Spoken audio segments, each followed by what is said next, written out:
kita berdoa, kami bersyukur, kami berterima kasih, kami bangga, kami bisa hadir bersama-sama di tempat ini, beribadah untuk memuji, memuliakan nama Tuhan, meninggikan Engkau Yesus, Kepala Jemaat, Engkaulah yang berkuasa atas hidup kami. Amin. Dan kami ada di tempat ini semua hanyalah karena kasih karunia Tuhan.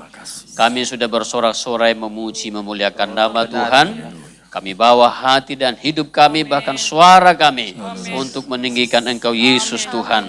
Karena itu kami rasakan kehadiran-Mu di tempat ini, menjamah setiap pribadi kami. Satu demi satu, semua jemaat-Mu mulai dari yang tertua sampai yang termuda, Engkau memberkati kami pada malam hari ini. Sebentar kami akan dengar, kami akan terima kebenaran firman Tuhan. Biarlah Roh Kudus yang mengurapi, yang memakai hamba-Mu, jadikan menjadi saluran berkat dalam menyampaikan firman Tuhan. Ada berkat-Mu yang kami tangkap, yang kami bisa nikmati, dan kami bisa beroleh kekuatan yang baru. Hidup kami dibangun, dipersiapkan dalam menyambut kedatangan-Mu yang sudah semakin dekat.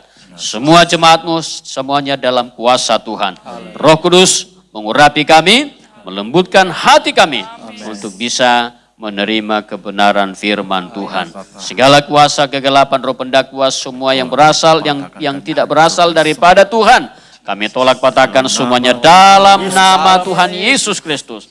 Semua umat-Mu, kami semua yang ada di tempat ini, dalam kuasa Tuhan. Dan darah Yesus Kristus memerciki seluruh hidup kami, membasuh kami, melayakkan kami ada di tempat ini, menikmati hadirat Tuhan. Terima kasih Tuhan, dalam nama Tuhan Yesus kami bersyukur dan kami berdoa. Haleluya. Amin. Puji Tuhan, silakan duduk. Saya ucapkan salam sejahtera buat kita semuanya. Shalom. Sekali lagi shalom. Berkat kasih karunia Tuhan yang sungguh besar bagi kita, yang telah Dia limpahkan di setiap kehidupan kita, di setiap langkah-langkah perjalanan hidup kita, ya bahkan di setiap nafas hidup kita, kita merasakan betapa Tuhan selalu ada, selalu menyertai, ya melindungi kita, menjaga kita, ya dalam setiap segala aktivitas kita. Bapak Gembala kita saat ini sedang berada di Jakarta, ya hari ini pagi tadi berangkat, tetapi esok ya sudah kembali ke Pulau Batam. Ada sesuatu yang sedang dikerjakan, ya tentu menyangkut kepada pelayanan. Itu sebabnya ya pelayanan dipercayakan kepada saya untuk malam hari ini, ya dan kita percaya setiap firman Tuhan disampaikan, diperdengarkan kepada kita, firman itu selalu memberkati kita. Karena firman itu hidup. Ya, hidup saudara-saudara. Ya, firman Tuhan itu berkuasa. Sejak dalam kitab Kejadian, kita sudah melihat bagaimana kerja kuasa Tuhan yang ditunjukkan lewat firman-Nya. Ya, lewat kuasa firman. Lewat kuasa perkataannya. Karena di dalam firman Tuhan itu ada kuasa, dan firman Tuhan itu adalah pribadi Tuhan sendiri. Ya, tidak terpisahkan. Dia dikatakan Allah yang hidup, bukan saja bisa bergerak, bukan saja bisa seperti kita melangkah, tetapi sebagai seorang yang hidup, ia juga ditandai dengan ada suara, ada perkataan, saudara. Ya, karena itu saudara bersyukurlah saudara, kalau saudara kita yang hadir, yang ada di tempat ini, semuanya kita bisa berbicara. Haleluya. Semua kita bisa beraktivitas, semua itu patut kita syukuri.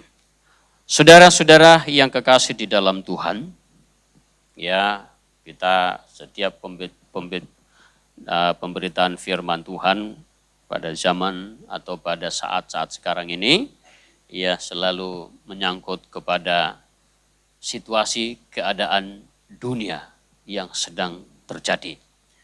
Banyak bangsa ya yang sudah terjangkit dengan virus corona ini, dan menurut berita yang saya dengar dengan sendirinya virus corona ini akan lenyap ya kurang lebih sekitar bulan April atau bulan Mei seiring bergantinya cuaca.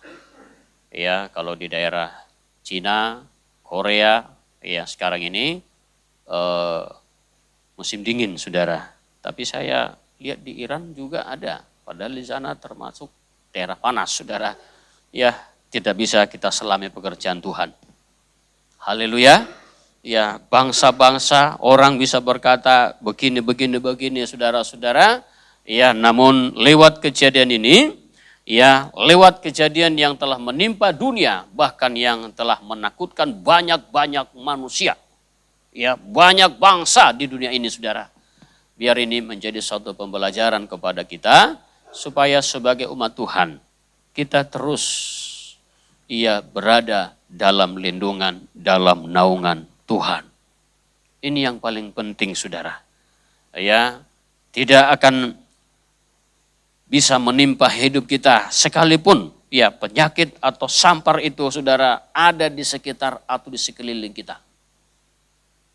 Ya, saking takutnya saudara-saudara, kalau untuk salaman katanya nggak bisa lagi begini, saudara. Salam kaki sekarang. Ya, bagaimana pula kalau sudah opung-opung? Mau salam saudara-saudara, ngangkat kaki pun sudah susah. Iya, saudara, bagaimana kira-kira kalau sudah terjadi seperti itu? Ya, namun semua itu tidak bisa mengurangi sukacita kita. Kepercayaan kita ya kepada Tuhan tidak akan pernah berkurang. Sekalipun dunia ini, lebih dari virus corona ini akan datang menimpa dunia ini, ada yang lebih hebat, yang lebih besar, yang lebih berkuasa, yang sanggup menyertai, melindungi, menutup bungkus kita sekalian. Karena itu saudara-saudara, di dalam kitab Amsal pasalnya yang ke-13, satu ayat kita baca bersama-sama, ayatnya yang ke-6.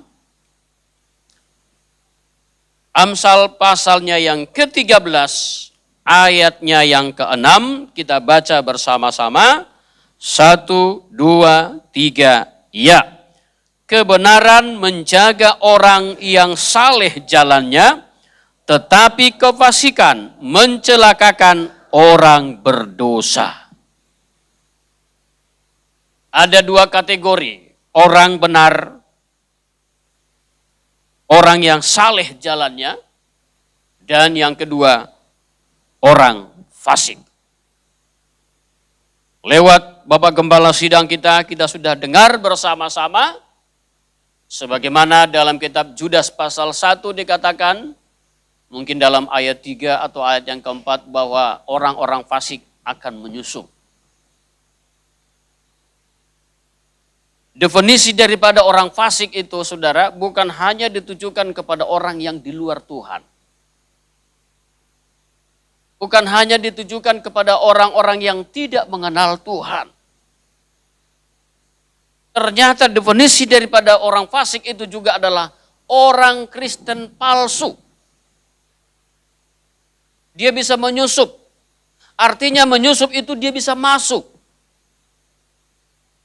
Dia bisa ada di dalam gereja. Mulutnya bisa memuji Tuhan. Tangannya bisa bertepuk tangan untuk memuji Tuhan. Ya, selama ini kita menyangka orang fasik itu ya di luar Tuhan lah. Iya kan? Orang fasik yang notabene yang pekerjaannya ya membunuh, merampok, begal, begil, saudara-saudara. Ya, kita menyangka hanya orang fasik itu ya model seperti itu. Tapi lewat kebenaran firman Tuhan, ternyata kefasikan atau sifat kefasikan itu bisa masuk ke dalam gereja. Dia menyusup. Arti menyusup itu sedikit ada celah dia masuk. Bukan karena lebarnya pintu baru dia bisa masuk, saudara. Kalau itu bukan menyusup namanya kan. terang-terangan itu. Kalau menyusup itu, wah, sedikit ada celah, sedikit ada kesempatan, dia masuk. Ini yang perlu kita waspadai sebagai umat Tuhan, sebagai pelayan-pelayan Tuhan. Supaya kita jangan dikategorikan orang fasik atau orang Kristen palsu. Ya, Kristen palsu. Pelayan-pelayan palsu. Saya ketika dengar ini saudara-saudara lewat gembala sidang, ya ternyata definisi daripada orang fasik itu juga menyangkut kepada orang Kristen palsu. Waduh, menjadi satu koreksi bagi saya. Ya, menjadi satu koreksi. Karena saya renungkan definisi daripada menyusup itu, sedikit celah, dia akan ambil kesempatan untuk di dalam masuk. Pantas ketika Yesus memberikan satu perumpamaan tentang penabur. Seorang penabur pergi menabur gandum. Itu saudara bisa lihat dalam Matius pasal 13. Ternyata di samping itu musuh juga menabur. Ya, Yesus menabur di satu ladang, ya. Ternyata ada orang yang juga, yang lain yang menyusup. Dia juga tabur benih yang tidak baik, benih lalang itu di ladang yang sama. Di ladang yang sama, saudara, bukan di ladang lain. Ngeri ya? Di ladang yang sama, ya seperti kita pada malam hari inilah. Maka saya ambil satu perkat bagi saya, supaya jangan menjadi orang fasik atau Kristen palsu, kita harus berusaha menjaga hati kita, jaga sikap kita, jaga hidup kita, supaya jangan sampai menyusup iblis yang menanamkan benih yang tidak baik itu, supaya jangan sampai menanam di dalam hati kita. Haleluya. Biarlah sepenuhnya hidup kita ini ada di dalam Tuhan. Ya, di ladang yang sama, pertama menyangkut diri kita. Tuhan sudah tanamkan firman Tuhan itu di dalam hati, dalam hidup kita, lewat ibadah kita seperti malam ini. Ketika saudara baca firman Tuhan, sudah ditanam. Hati-hati saudara, iblis juga datang. Dia juga tanam benih yang lain. Ya, mungkin iblis itu mengatakan, pokoknya aku tanamlah, mau tumbuh-tumbuhlah di situ. Kan begitu saudara. Bagaimana kira-kira?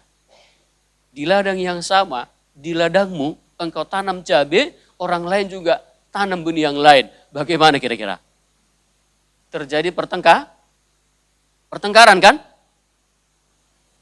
Ya kan? Terjadi perebutan. Haleluya. Ya, terjadi pertengkaran, terjadi keributan, terjadi kekacauan. Maka saudara-saudara jemaat-jemaat Tuhan, kita harus berjuang, kita harus bergumul, ya kita harus berusaha supaya kita tetap berada di dalam Kristus, supaya jangan sampai benih iblis itu datang dan merusak hidup kita. Maka Amsal pasal 13 ayat yang ke-6, kebenaran menjaga orang yang saleh jalannya, tetapi kefasikan mencelakakan orang. Saudara naik, baca saja di tempat. Ya, Amsal 12 ayat terakhir ayat 28. Saudara baca saja di tempatmu, bahwa di sana dikatakan di jalan kebenaran terdapat hidup. Tetapi jalan kemurtatan, di jalan orang fasik, ya menuju apa? Maut. Ya. Ini perlu kita perhatikan. Bukan saja kami sebagai pelayan-pelayan Tuhan, saudara pun sebagai jemaat Tuhan, perhatikan. Kita bisa mengoreksi diri kita sendiri ketika saudara ya bertindak. Ketika saudara-saudara melakukan suatu aktivitas Baik dalam bekerja, dalam berusaha, baik dalam perkataan, baik dalam pikiran saudara. Saudara perhatikan sendiri, saudara bisa koreksi, itu bukan dari Tuhan. Karena benih dari Tuhan itu selalu mengajarkan kebaikan, kebenaran. Kok bisa? Aku kok bisa bertindak seperti ini? Aku kok bisa melangkah salah? Perkataanku kok bisa salah? Pikiranku kok bisa salah? Saudaraku yang dikasih di dalam Tuhan, Amsal ini penulisnya adalah Salomo. Dan kita tahu Salomo itu anak siapa? Anak Daud. Jadi Amsal yang ditulis oleh Salomo ini ternyata dia sedang mengutip apa yang pernah dikatakan oleh ayahnya. Apa yang pernah diucapkan oleh papanya. Coba kita lihat dalam kitab 1 Samuel pasalnya yang ke-26. Ini hebatnya kalau kita orang rohani, kita percaya anak-anak kita pun pasti rohani. Haleluya. Kalau kita suka mengucapkan firman Tuhan, kita percaya anak-anak kita pun pasti mengikut. 1 Samuel pasal 26. Kita baca saja bersama-sama saudara-saudara ayatnya yang ke-23. Kita baca bersama-sama. 1, 2, 3. Ya. Tuhan akan membalas kebenaran dan kesetiaan setiap orang, sebab Tuhan menyerahkan engkau kepada hari ini ke dalam tanganku, tetapi aku tidak mau menjamah orang yang diurapi Tuhan. Saya perlu jelaskan ketika Daud mengatakan seperti ini, pada saat itu Daud sedang dikejar-kejar oleh Saul. Karena cemburunya Saul terhadap Daud. Karena iri hatinya, karena bencinya Saul terhadap Daud. Lalu Saul mengumpulkan tentaranya untuk mengejar Daud. Dia kejar Daud, saudara-saudara. Daud pun lari. Jadi ketika Saul, saudara-saudara, dengan pasukannya, dan ketika pasukan-pasukan Saul itu lalai menjaga tuannya, Daud sebenarnya bisa membunuh Saul, orang yang sedang mengancam nyawanya.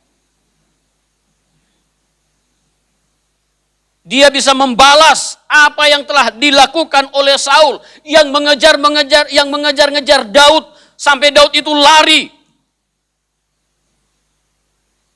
Dari gua yang satu ke gua yang lain dia bersembunyi, saudara-saudara. Orang yang menyertainya pun tidak banyak. Tidak banyak saudara, hanya kurang lebih 600 orang, tambah yang lain sedikit-sedikit. Sementara Saul pasukannya begitu banyak. Tetapi suatu ketika saudara-saudara, Saul dan pasukannya sedang tertidur. Pasukan Saul sedang lalai menjaga tuannya. Daud pergi mendekati Saul. Dia potong ujung jubahnya. Dia potong, krek. Lalu dari seberang, Daud berkata kepada Saul, "Tuanku Saul, kekallah hidup." Dia tunjukkan potongan kain itu untuk memberi pengertian kepada Saul bahwa Daud itu disertai oleh Tuhan. Sebenarnya ada kesempatan bagi Daud untuk membunuh Saul, tetapi Daud tidak melakukan. Jadi ketika Daud mengatakan Tuhan akan membalas kebenaran dan kesetiaan setiap orang, ini dikatakan oleh Daud kepada siapa? Saul. Siapa Saul itu? Orang yang sudah menyimpang. Siapa Saul itu? Dia orang percaya. Siapa Saul itu? Dia termasuk kategori umat Allah. Tapi yang dilakukan apa? Memburu si Daud. Apa yang dilakukan? Ingin membunuh. Kiranya jemaat Tuhan yang ada di tempat ini, benih seperti Saul ini jangan sampai masuk. Kita katakan amin. Yesus pernah berkata, benci sama dengan Mungkin saudara enggak bunuh dengan pedang, tidak gorok lehernya dengan pisau, tapi saudara benci saja, sudah sama dengan membunuh. Maka kebencian itu adalah pedang iblis yang dipakai, yang diberi iblis kepadamu untuk membunuh orang lain, untuk membenci orang lain. Enggak heran istri pun bisa benci suaminya. Apa bule itu? Ya kan? Enggak heran suami bisa tega dia membenci istrinya. Enggak sadar saudara-saudara, pedang iblis itu sedang diberikan sebagai senjata terhadap orang Kristen yang notabene orang percaya, tetapi untuk membenci, untuk membunuh. Tapi apa kata Daud saudara-saudara? Kebenaran itu, ya Tuhan akan membalas kebenaran dan kesetiaan setiap orang. Jadi kalau kita berbuat kebenaran, ingatlah sesuai dengan kebenaran yang saudara lakukan, Tuhan akan balaskan kepada kita. Haleluya. Karena Daud hidup benar, dia katakan Tuhan akan balas. Lewat potongan jubahnya itu saudara, lihat Saul. Nih. Sebenarnya bisa saja Daud berkata, aku orang benar ya Saul. Kau bisa saja. Tapi dia enggak. Biarlah Tuhan membalas kebenaran dan kesetiaan. Dia tidak tujukan kepada dirinya. Ia nanti bisa sombong. Banyak orang Kristen begitu kan. Merasa diri lebih benar. Lebih suci. Iya kalau kita ini masih di halaman. Mereka menganggap dirinya sudah di ruangan kudus. Bisa-bisa menganggap mereka sudah di ruangan maha kudus. Kalian orang halaman. Ada Kristen seperti itu. Tapi Daud, dia hanya tunjukkan perbuatannya. Dia hanya tunjukkan perbuatannya. Ya, supaya apa saudara? Bahwa orang benar itu tidak pernah ditinggalkan. Sekalipun ada kesempatan untuk membunuh Saul, tetapi Daud tidak lakukan karena Daud itu orang yang hidup dalam kebenaran. Haleluya. Maka Salomo mencoba mengutip apa yang dikatakan oleh papanya. Amsal pasal 13 ayatnya yang ke-6. Amsal pasal 12 ayat 28. Ini adalah kutipan yang diambil oleh Salomo yang pernah dikatakan oleh ayahnya, yang pernah dikumandangkan oleh ayahnya. Saudara juga bisa nanti baca itu dalam kitab Mazmur, begitu banyak berbicara tentang kebenaran.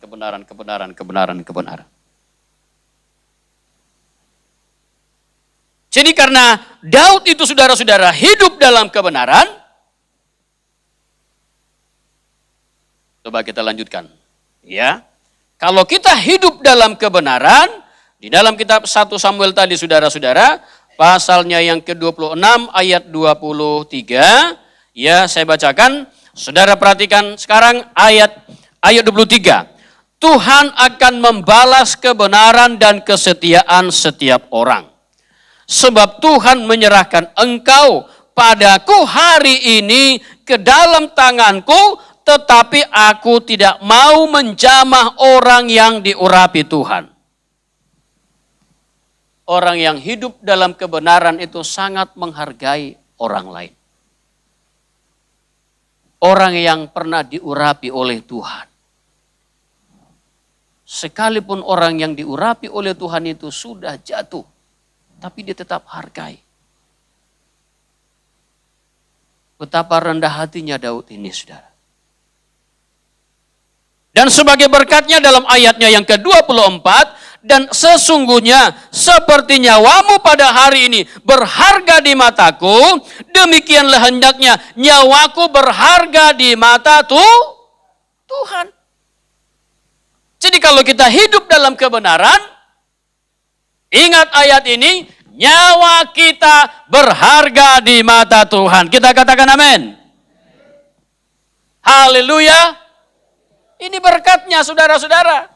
Kalau kita hidup dalam kebenaran, hidup dalam Kristus, berkatnya yang pertama, nyawa kita berharga di mata Tuhan.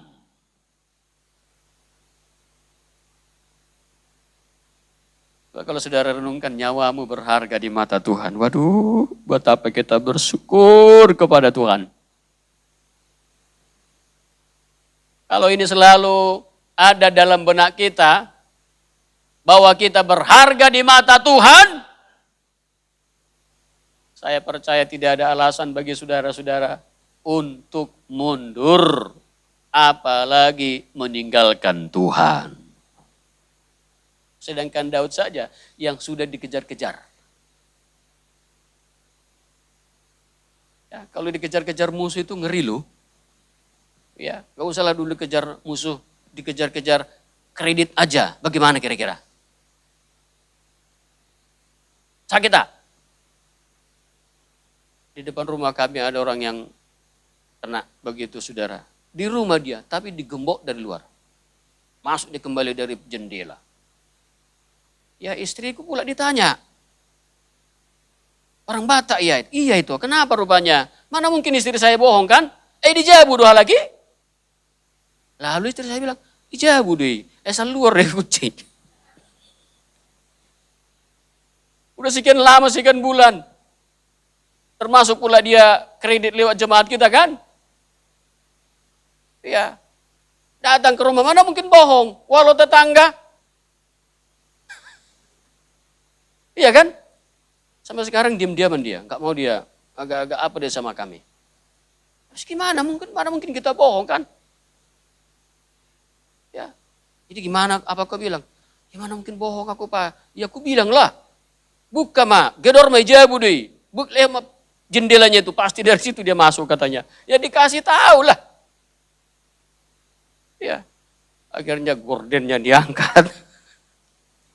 Apa yang dikredit itu diangkut saudara-saudara. Ngeri kan? Itu masih kreditur. Bagaimana kalau dikejar-kejar maut? Daud itu lebih ngeri saudara. Yang mengejar dia bukan karena utang dia. Nyawanya. Bayangkan pernah suatu ketika Saul melempar tembingnya kepada Daud. Bukan main-main loh. Tapi Daud yakin. Karena dia hidup dalam kebenaran. Nyawanya berharga di mata Tuhan.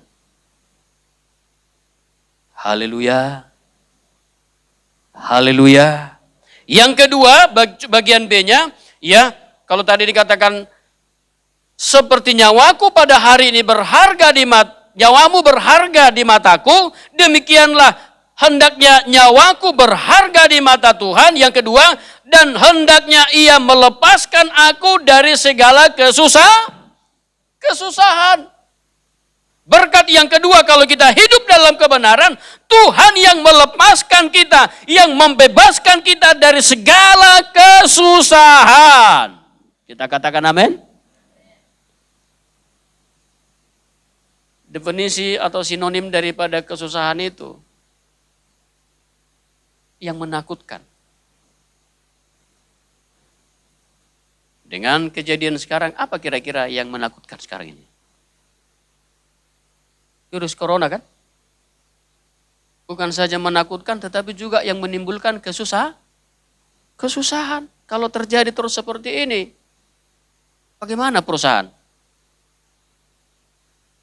Apalagi Cina itu termasuk produsen ya, yang memproduksi untuk bahan-bahan. Ya, ada kaitannya dengan Batam.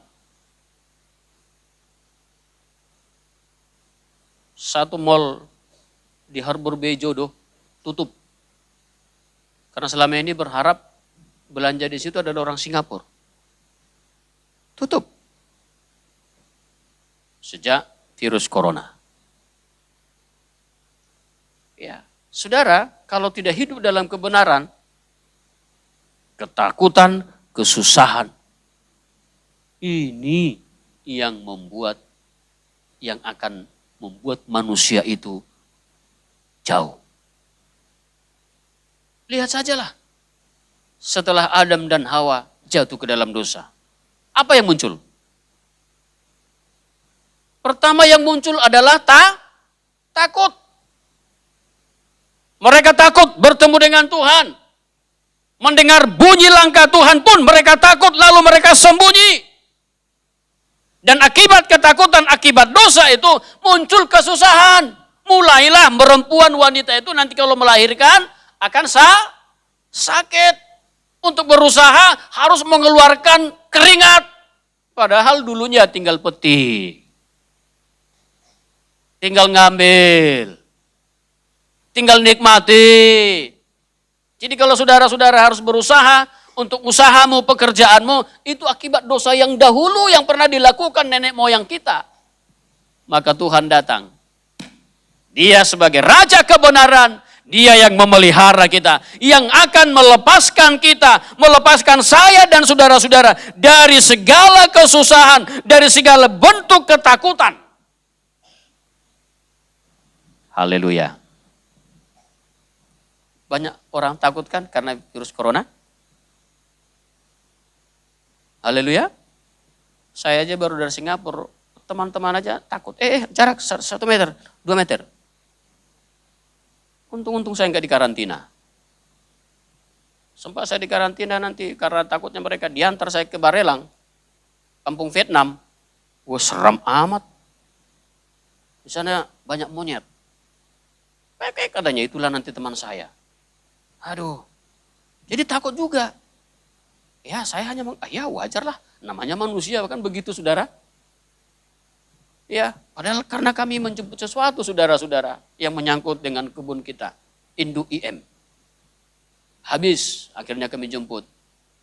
Kami tidak jemput ke gudangnya, kami hanya menjemput di Harbor Front, pelabuhan. Janji ketemuan. Ya kita mendengar orang Singapura jadi takut-takut begitu saudara-saudara. Gak mau salaman lagi. Padahal dia yang pernah melatih kita untuk membuat IM. Pertama di Nagoya, di Jodo, di gereja kita Baloi saudara. Ya, yang pernah melatih seorang perempuan yang gemuk-gemuk saudara. Itu yang mengantar. Ya gak bisa lagi kita salam.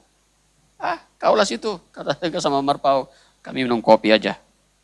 Dia yang transaksi, yes, no, ya udah gitu saudara. Ya, kami tinggal membawa. Sampai kami di Batam, sampai di Baloi, 2 meter. Sana. Aduh, langsung saya pulang ke rumah. Mandi. Zrrr. Begitu saudara, ya daripada teman-teman takut kan. Haleluya. Ya, kalau kita hidup dalam kebenaran, yang pertama nyawa kita berharga di mata Tuhan. Yang kedua, Tuhan akan melepaskan kita dari kesusahan dan dari ketakutan. Dan ayat yang sangat terkenal di dalam kitab Yesaya 32 ayat yang ke-17, akibat kebenaran itu maka akan tumbuh damai sejahtera. Ayat terkenal bukan? Berkat kalau kita hidup dalam kebenaran akan tumbuh damai sejahtera. Ayo kita baca itu saudara-saudara ya, supaya menjadi berkat bagi kita. Ya, sekalipun sudah terkenal ini saudara, ayat ini saudara, tetapi kalau kita bacakan, kita sebutkan, maka firman Tuhan ini akan lebih lagi bekerja di dalam hidup kita. Yesaya pasal 32 ayatnya yang ke-17. Coba kita lihat saudara-saudara ya. 32, pasal 32, ayatnya yang ke-17 kita baca. 1, 2, 3, ya.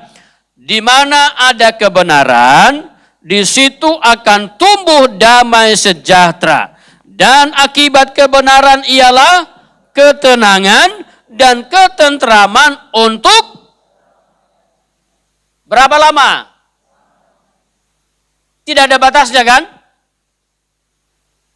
Haleluya. Tidak dikatakan di sini maka kamu akan senang, akan tentram kalau diberkati.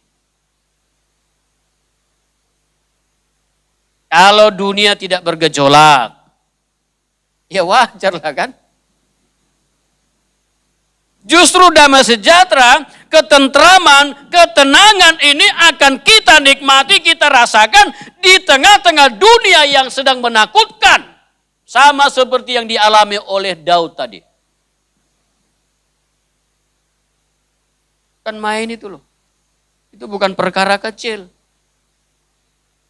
Saya katakan tadi kalau Saul mengejar Daud sampai dia diburu ke padang gurun. Saudara lihat itu bagaimana apa yang dialami oleh Daud ketika Saul mencoba membunuhnya. Sampai Daud itu pernah di Lakis atau di daerah Filistin, dia pura-pura orang gila, hure-hure bibirna, ngences, pura-pura gila dia, supaya jangan dikenal. Karena dia sudah terkenal ini, ya kan? Kalau orang terkenal ini kan bebannya berat juga toh, ya kan? Udah terkenal dia di mana-mana, si Daud itu hebat begini segala macam saudara, tapi sekarang sedang pelarian. Bagaimana mukanya dibuat compang-camping begitu saudara-saudara, di pintu gerbang dia mungkin hure-hure.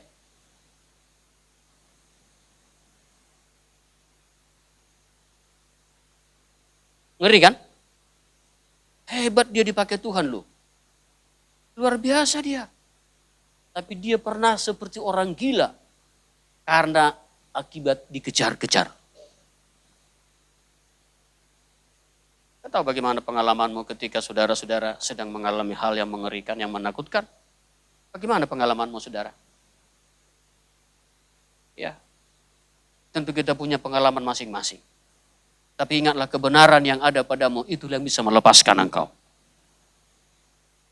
Kalau saudara hidup dalam kebenaran, saudara berharap dalam kebenaran, berharap dan percaya kepada Tuhan, itu yang akan melepaskan saudara-saudara dari segala bentuk kecemasan, ketakutan, kesusahan.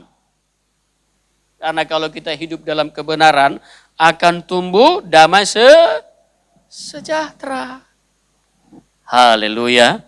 Seperti tadi ketika Tuhan yang menaburkan benih yang baik itu saudara-saudara akan tumbuh seperti gandum. Kalau benih yang jahat yang ditaburkan oleh musuh itu, dia seperti benih lalang. Kenal lalang? Aduh bapak-bapak, ibu-ibu, kita dahulu lalang. Kalau mau kenal lalang, besok datang ke kebun kita. Banyak lalang di kebun kita. Ya kan? Lalang itu ngeri. Memang dia nggak langsung bisa membunuh kita, apa segala macam. Coba kalau saudara jalan di lalang. Ya. Di atas dia bisa menyayat, ya kan? Di bawah yang baru tumbuh bisa abagai. Memang nggak langsung lumpuh saudara, enggak.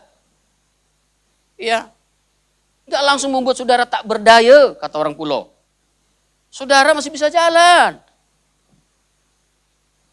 Iya kan? Bisa jalan kan?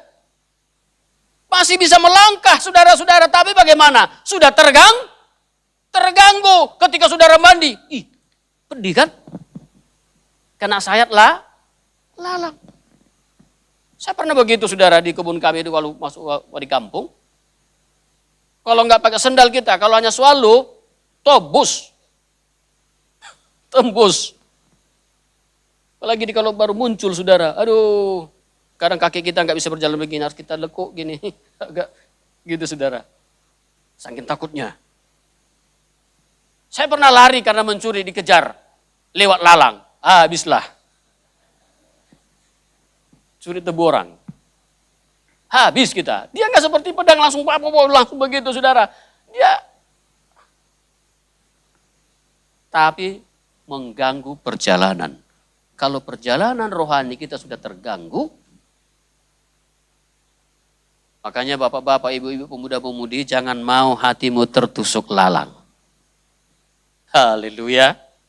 Jangan mau hatimu tersayat lalang.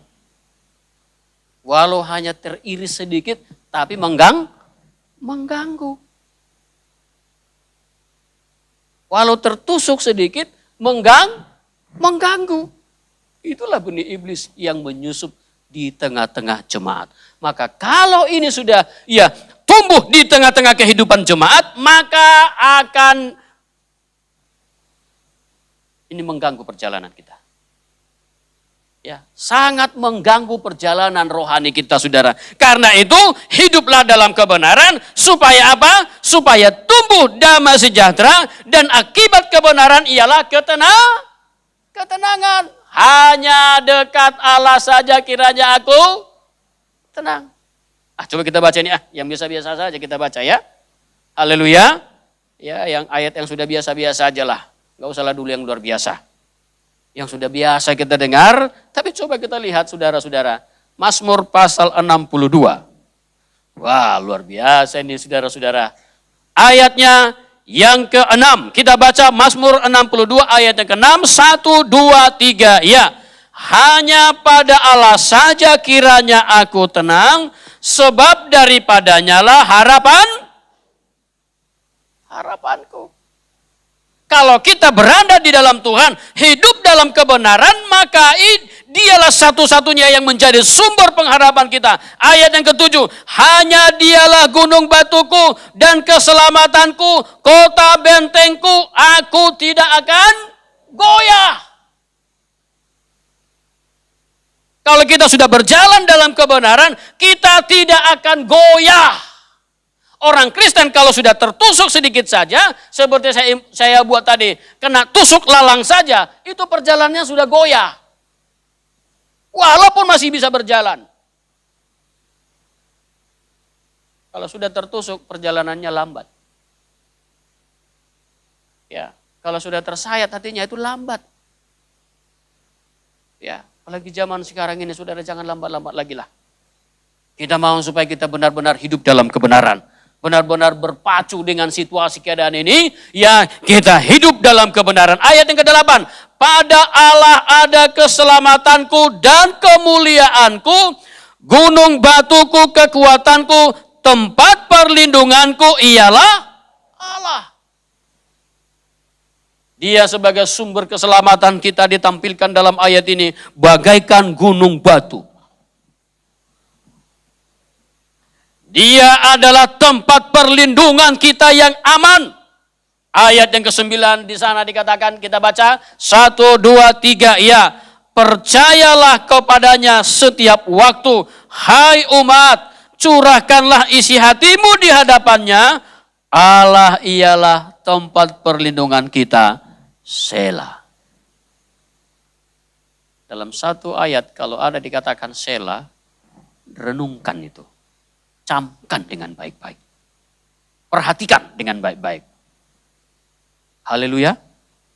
Kalau dalam sebuah lagu, Selah, itu biasanya lagu mau menuju dari ayat 1, ayat 2, mau menuju refren. Selah itu ada seperti ada alunan musik yang akan lebih meningkat lagi untuk menuju refrennya. Ya, perjalanan kita ini bagaikan lagu, saudara. Ya, mau mencapai pada puncaknya, lagu itu kalau sudah mau biasanya di drum, soraklah, haleluya, kan begitu, saudara. Biasanya segala puji syukur, tapi sudah mau mencapai refren, main drum langsung, soraklah, haleluya. Itu kalau dalam lagu itu sinkumnya ada. Ya, jadi untuk mencapai kesempurnaan itu, saudara-saudara, nah, ya untuk mencapai peningkatan itu, saudara, maka dikatakan ada selah. Selah itu renungkan, camkan, perhatikan dengan baik-baik. Haleluya, supaya kita bisa hidup dalam kebenaran. Ya, saya sangat terkesan dengan cerita Daud tadi, saudara. Benar. Ya, memang hanya kebenaran yang bisa membuat kita berharga di mata Tuhan. Lihat orang-orang yang hidupnya berkenan kepada Tuhan, berharga di mata Tuhan. Tuhan pelihara mereka. Haleluya. Enggak usahkan itu, saudara. si Lut saja, dia dikatakan orang benar itu saudara. Si Lut itu orang benar juga itu dikatakan. Dipelihara dari api, Sodom dan Gomor, dipelihara dari api dan belerang. Hanya dia nggak meningkat menjadi pemberita kebenaran. Kalau Lot itu orang benar, tapi Abraham itu pemberita kebenaran. Ya, maka saudara-saudara jemaat-jemaat Tuhan, ya, tadi saya katakan setiap ada kata Selah itu berbicara, camkan, perhatikan dengan baik-baik, miliki sikap hati yang baik supaya rohani kita bisa mengalami peningkatan dan peningkatan dan peningkatan. Haleluya. Amin. Makanya kehidupan kita ini ibarat sebuah lagu, saudara. Ya, sebuah lagu. Bait 1, bait 2, refren. Ya kadang-kadang juga kembali ke bait 1. Bisa kembali lagi ke awal. Tapi setelah lagi kita hidup dalam kebenaran, Tuhan akan perhatikan kita. Tuhan akan mempertahankan kita. Karena apa? Nyawa kita berharga di mata Tuhan. Haleluya. Karena di mana ada kebenaran, apa yang tumbuh? Damai, sejahtera. Dan akibat kebenaran apa? Ada ketenangan, ada ketentraman untuk selama-lamanya.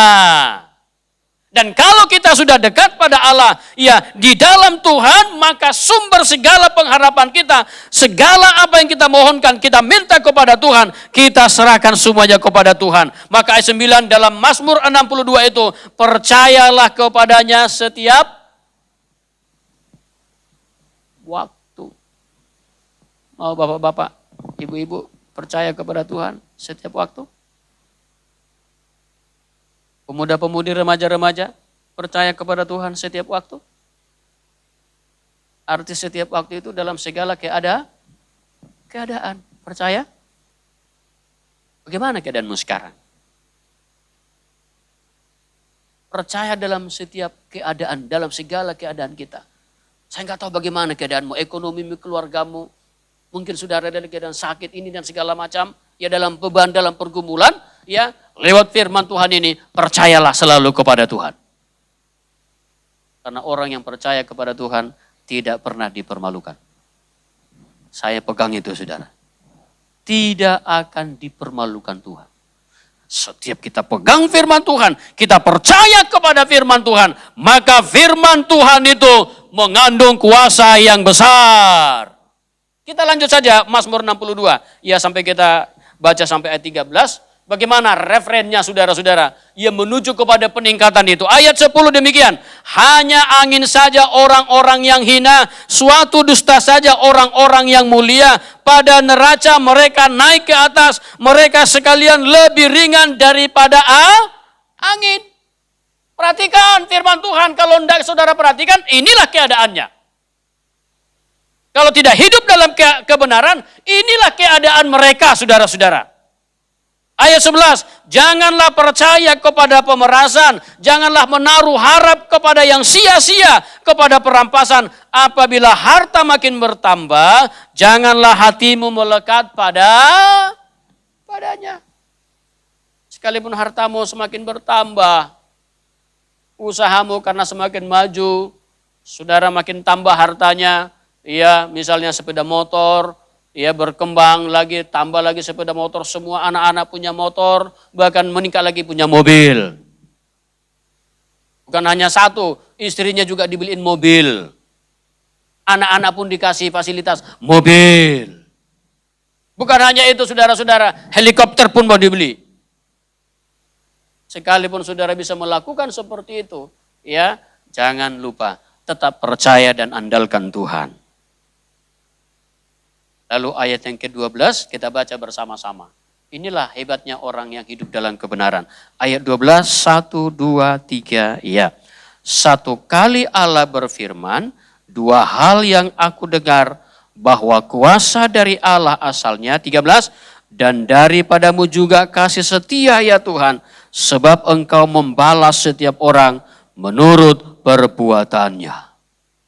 Jadi orang yang hidup dalam kebenaran itu, satu kali Allah berfirman, artinya setiap kali dia dengarkan firman Tuhan, ada 2 poin penting yang selalu dia pegang. Yang pertama, dia percaya bahwa firman itu berkuasa. Bapak-bapak, ibu-ibu percaya?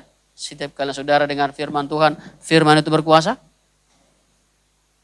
Haleluya. Yang kedua, bahwa ya di dalam Tuhan itu ada kasih setia. 2 poin ini jangan hilang, jangan sampai hilang dari hidup kita. Setiap kali saudara dengar firman Tuhan, percaya di dalam firman itu ada kuasa. Percaya bahwa Tuhan sanggup melakukan setiap yang difirmankan kepada kita.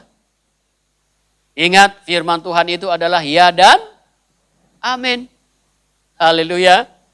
Tidak ada satu titik pun yang ditiadakan, saudara. Semua akan digenapi.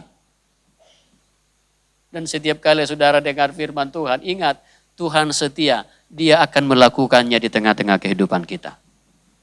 Maka ini yang dikutip oleh Amsal, Salomo. Orang yang hidup dalam kebenaran itu, saudara-saudara. Ya, dia kutip kembali apa yang pernah dikatakan oleh papanya. Apa yang sering didengar lewat orang tuanya, saudara-saudara. Ya, maka saya yakin bahwa anak-anak saya pun, ya, mereka akan mengandalkan Tuhan. Bapak-bapak, ibu-ibu, kalau saudara hidup dalam kebenaran, ya selalu berjuang untuk hidup dalam kebenaran. Percayalah, iman kita itu akan turun, diwarisi oleh anak-anak kita. Haleluya. Mereka pun akan suka mengatakan tentang firman Tuhan. Sekalipun tidak menjadi penginjil, tapi setiap kali dia mungkin belajar, setiap kali dia mungkin membutuhkan sesuatu, dia bisa berkata, Tuhan pasti tolong, Tuhan pasti berkati bapakku. Apa yang sering didengar oleh anaknya dari bapaknya, pasti dia akan praktekkan dalam hidupnya. Aku percaya, aku yakin pertolongan Tuhan. Wah, kalau sudah seperti ini, saudara, bahagialah hidup kita. Haleluya. Sekalipun tidak bisa banyak yang kita warisi kepada anak-anak kita. Tidak ada harta, tidak ada tanah, tidak ada warisan lain-lain, saudara. Tapi kalau saudara berhasil menurunkan warisan iman terhadap anak-anak, itu berkat yang luar biasa. Haleluya. Itu berkat terbesar yang juga diberikan oleh Tuhan kepada kita. Kita wariskan kepada anak-anak kita. Karena lewat kepercayaan itu, Tuhan akan bekerja memberi lebih baik, lebih besar, lebih tinggi dari apa yang diberikan oleh dunia. Makanya setiap kali kita dengar firman Tuhan, percaya firman itu berkuasa. Haleluya. Hebat ya. Orang yang hidup dalam kebenaran. Ayat 12 itu saudara lihat. 1 kali Allah berfirman. 2 hal yang aku dengar. 2 poin yang tidak pernah hilang dari dalam hidupnya. Dia pegang. Kuasa itu dari Allah. Artinya firman itu berkuasa. Yang kedua, kasih setia dari Allah. Artinya kesetiaan Tuhan itu akan menjadi milik kita. Kalau dia setia, dia akan pelihara hidup kita sampai kepada kedatangannya. Kalau ia datang pada zaman kita ini, pasti kita berhasil. Ia dibangun, dibentuk, ia menjadi umat kepunyaannya. Kiranya firman Tuhan yang saya sampaikan memberkati kita semua. Sampai di sini firman Tuhan. Saya mengundang para pelayan-pelayan Tuhan maju ke depan. Kita akan mengangkat satu pujian penyembahan. Bapak Simanjuntak memimpin kita dalam penyembahan.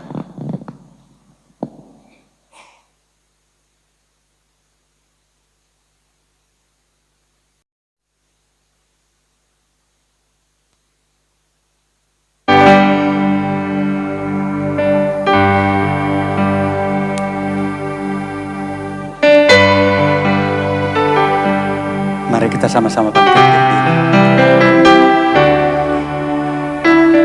Oh haleluya. Tak usah aku takut, Allah menjagaku.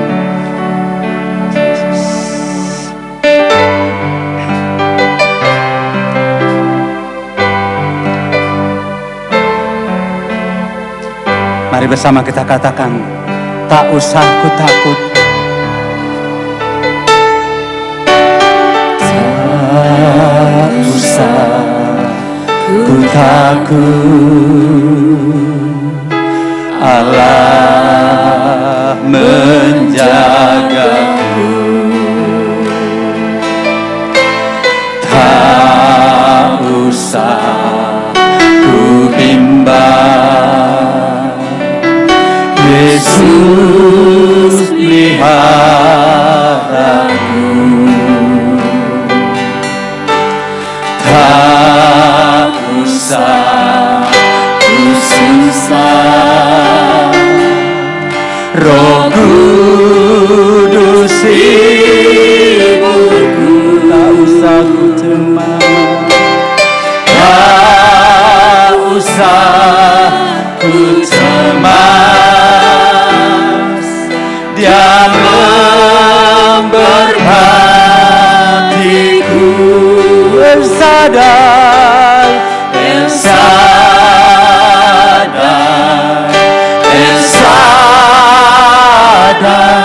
Dia besar, Dia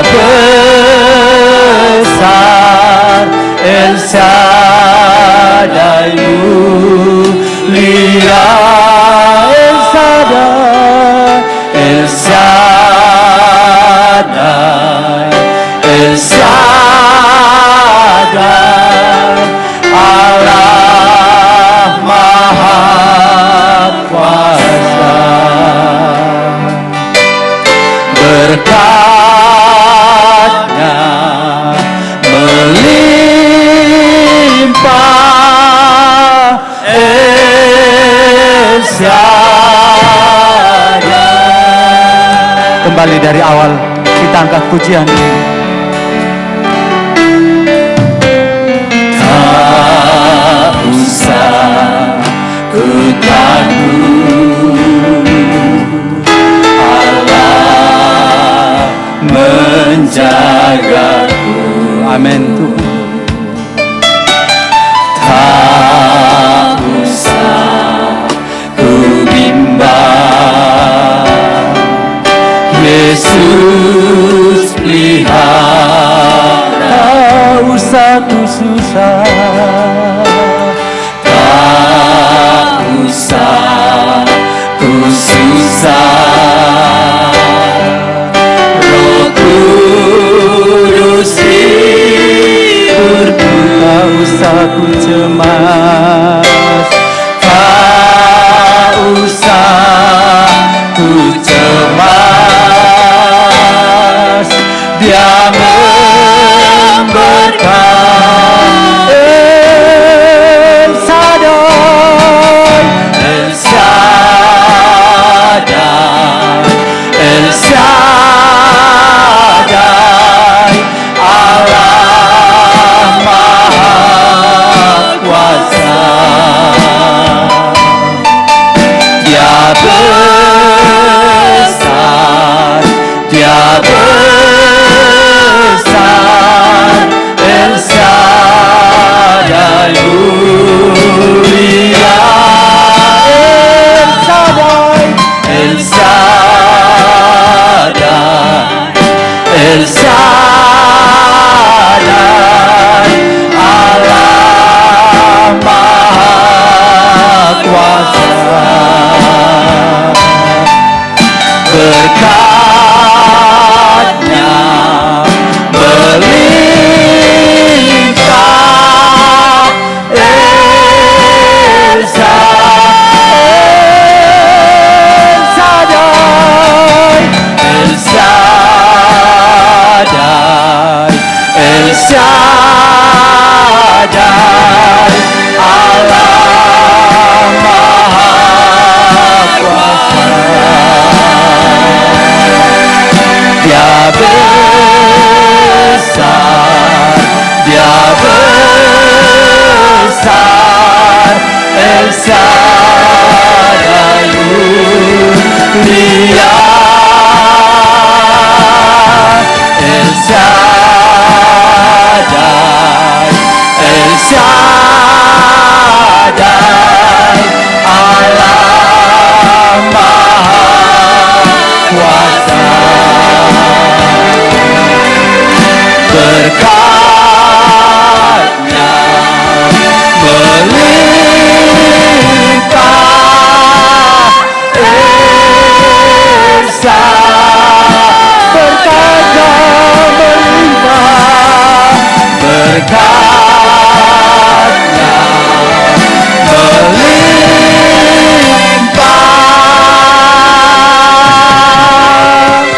El Shaddai. Mari kita sembah Dia. Jesus kami sembah, Yesus kami pujikan, Yesus kami sanjung, kami bersyukur bagi-Mu Bapa, kami tinggikan Engkau ya Allah, kami sanjung Engkau Yesus. Oh besar kemurahan-Mu, besar pertolongan-Mu Bapa, kasih-Mu melimpah bagi kami Tuhan.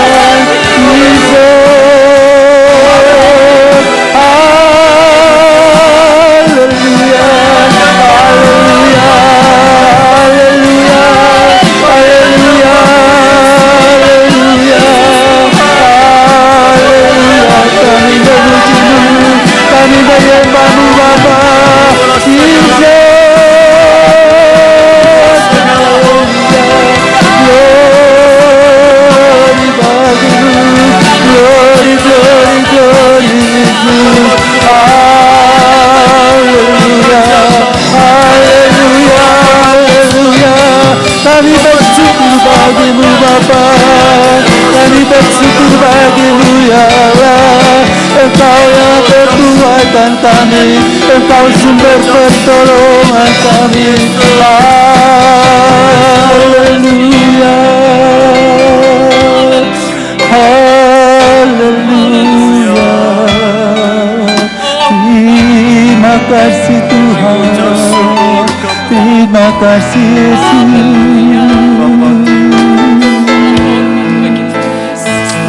Terima kasih Tuhan, terima kasih Yesus, terima kasih Bapa. Engkau luar biasa di dalam hidup kami. Terpujilah Engkau ya. Haleluya. El Shaddai, El Shaddai.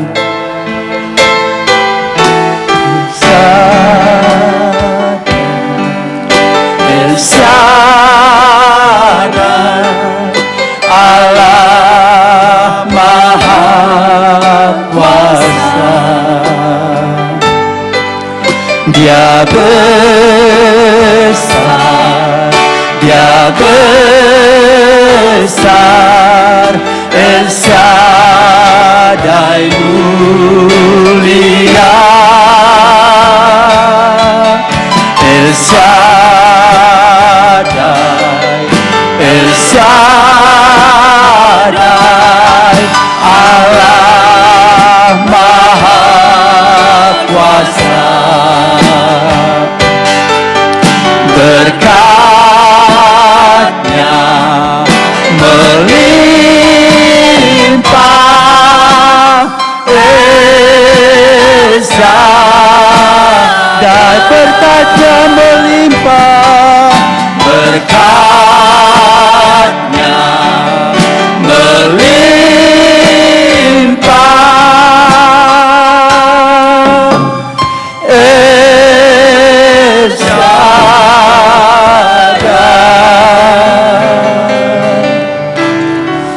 Terima kasih Tuhan Yesus Kristus. Terima kasih Allah Roh Kudus. Sungguh kami bersyukur kepadamu ya Tuhan. Nyata pertolongan-Mu di dalam hidup kami. Nyata pembelaan dan pemeliharaan-Mu di dalam hidup kami. Engkau membuat hidup kami ya Tuhan berguna bagi-Mu. Engkau memandang kami berharga ya Tuhan. Karena kasih-Mu yang tiada tara Tuhan. Kasih-Mu yang sudah menjangkau kami ya Bapa. Kami boleh diangkat dari lumpur dosa kepada terang Tuhan yang ajaib. Menikmati kemurahan-Mu Bapa, menikmati kebaikan-Mu di dalam hidup kami ya Tuhan. Sampai pada malam hari ini sungguh Engkau ada bekerja di dalam hidup kami. Sungguh kami rasakan sukacita di dalam hidup kami. Penyertaan-Mu bagi kami ya Tuhan. Terima kasih Bapa, terima kasih buat firman-Mu yang sudah Tuhan sampaikan melalui hamba-Mu di tengah-tengah umat-Mu ya Tuhan. Tuhan tetap kuatkan kami, Tuhan tetap teguhkan kami. Amen. Engkau tanamkan sukacita, Engkau tanamkan damai sejahtera di dalam kehidupan kami. Jauhkan kebimbangan dari setiap umat-umat-Mu. Biar kami berpengharapan kepadamu, pengharapan yang tidak mengecewakan di dalam Tuhan. Engkaulah kebanggaan kami, Engkaulah yang menjadi alasan hidup kami ya Tuhan. Terpujilah Engkau ya Yesus. Berkati hamba-Mu Bapak Manahan Sibarani. Tuhan sudah pakai dia untuk menjadi saluran berkat-Mu melalui firman-Mu di malam hari ini. Berkati kehidupannya Tuhan, berkati pelayanannya, berkati istrinya, berkati anak-anaknya Tuhan. Sukacita melimpah di dalam keluarga hamba-Mu ini. Kemana dan dimanapun Engkau utus hamba-Mu ini, pakai dia lebih luar biasa lagi ya Tuhan. Nama-Mu dipermuliakan, nama-Mu ditinggi-tinggikan. Terpujilah Engkau ya Yesus. Terima kasih Tuhan Yesus. Terima kasih buat ibadah kami di malam hari ini. Engkau bekerja luar biasa. Engkaulah penghiburan bagi kami ya Tuhan. Biarlah hidup kami berkenan kepadamu. Engkau terus persiapkan setiap hidup kami. Ketika Engkau datang, kami dalam keadaan siap sedia bertemu dengan Yesus, mempelai pria surga. Terpujilah Engkau dalam nama Tuhan Yesus Kristus. Kami bersyukur dan kami berdoa. Haleluya, haleluya. Terima kasih Tuhan untuk waktu, kesempatan yang telah Engkau berikan kepada kami. Terlebih hati yang selalu Engkau jamah, Engkau gerakan untuk datang ke dalam rumah-Mu, mencari Engkau dan terus hidup dalam kebenaran.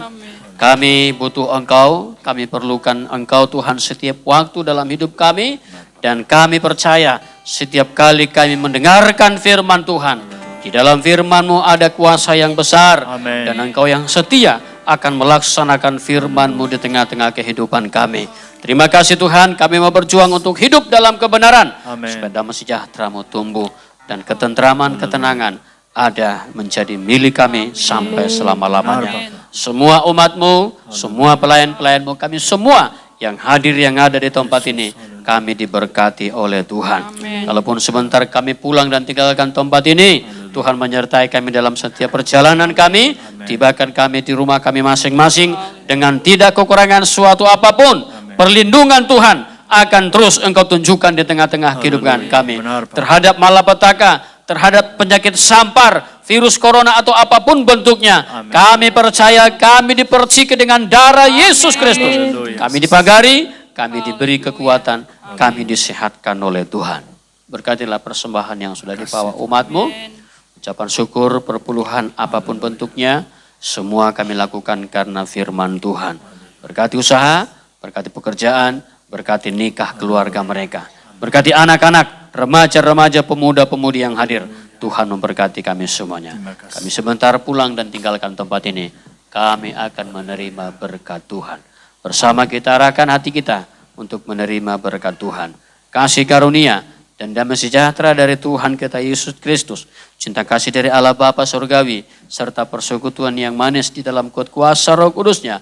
Ada menyertai, memelihara dan melindungi kita. Sampai kepada kedatangannya kali yang kedua. Ia akan datang sebagai Raja di atas segala raja. Dalam segala kemuliaannya. Bersama-sama kita katakan amin. Amin. Puji Tuhan. Tuhan Yesus memberkati kita semua.